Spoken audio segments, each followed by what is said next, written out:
Hey, happy Friday, everybody. All right, so let's just jump right into this. There's two big pieces of news we're going to try to be as brief as I can about. One is Jerome Powell, the head of the Fed, had come out and they just hiked the Fed funds rate another 25 basis points. So when they started hiking back in March of 2022 to now, they've raised it 4.5%. That's huge in under a 12-month period, but because they did that, now we're starting to see inflation or deflation happening. And now we're starting to see those numbers coming down, like we've been talking about since late last year.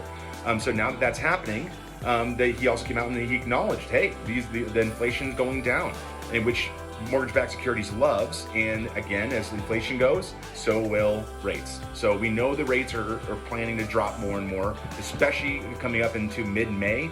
We're probably going to see the biggest drop coming right about May.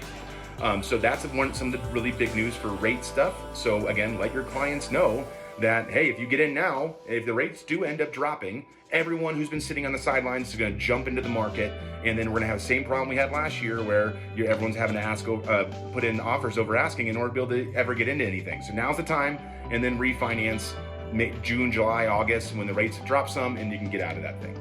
And then the other big news has been recession's on the rise. We know that's coming. The big thing has been well, if recession's coming, where's all the unemployment? We don't see it yet. What we come to find actually is that employers, rather than laying people off, they're simply just cutting their hours. I'm not going to kick you to the curb, but I'm going to cut your hours in half.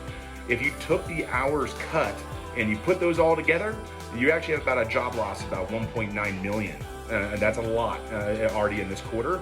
And you have $103,000 jobs lost since December, mainly in the tech territory, but that's up 135% as well. So it is, unemployment is getting worse. It's just you don't see it because instead of laying people off, a lot of these jobs are just being cut until the people can't live anymore. So that's what's going on. Let your clients know the information. Get out there, guys. Have a great weekend.